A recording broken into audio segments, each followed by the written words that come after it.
Scrumptious. My name is Caroline, and this week we'll be making vegan meringue. This meringue is made from chickpea brine, which is the juice that comes from a can of chickpeas, and it whips up to imitate egg meringue. It's really good substitute for regular meringue, and it tastes really yummy. This recipe is super easy and quick to make. First off, preheat your oven to 275 degrees Fahrenheit.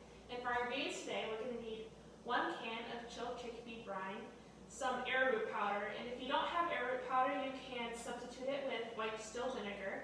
You can also need apple cider vinegar, fine sugar, vanilla, and salt. To start off our vegan meringue, we are going to put our can of chickpea brine in a bowl. And you can either do this in a stand mixer or with a hand mixer. I'm going to do a hand mixer today, and you're going to beat it for 5 minutes. Here's what the chickpea brine looks like after 5 minutes of beating. Now we are going to add a cup of fine sugar with a pinch of salt mixed together in a bowl, as well as a tablespoon of white distilled vinegar and a teaspoon of apple cider vinegar, and we're going to switch off dumping these into the bowl. So we're going to start off with a little bit of the vinegar and beat it, and then we're going to add the sugar and do that until we're out of both ingredients.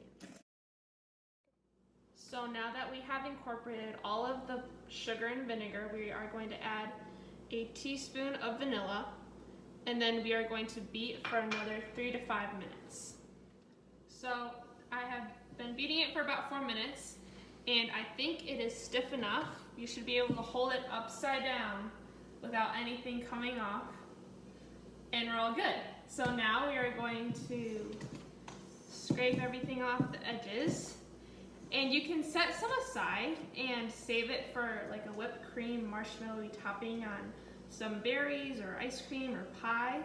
And then the other half or other portion you desire, you can bake it into some meringue cookies, and that's what we're doing. I've set some of this meringue aside as a topping for some berries or ice cream. And for the rest of it, I am spooning it onto a baking sheet, and we'll bake it into some meringue cookies. So we have had our oven preheating at 275 degrees Fahrenheit during this time.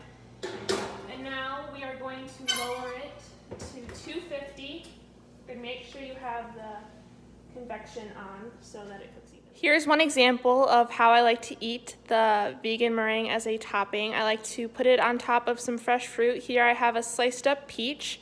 Some other fruit that goes really well with this topping is blackberries, strawberries, raspberries, blueberries. Really any fruit is delicious with this. If you are making it as just a topping, make sure to make it right before you are going to consume it because it tends to split up overnight. So our cookies are finished. I had them in the oven for about 2 hours and 15 minutes. After that time, I shut the oven off and then let them sit for 7 minutes so they wouldn't deflate. This dessert is super great to have on hand. It's really easy to make and it's super delicious. It's a great item to take with you when you go to a friend's house or a family event, and I hope you enjoy. Don't forget to like and subscribe to my YouTube channel and follow me on Instagram at safe_and_scrumptious. Have a nice day.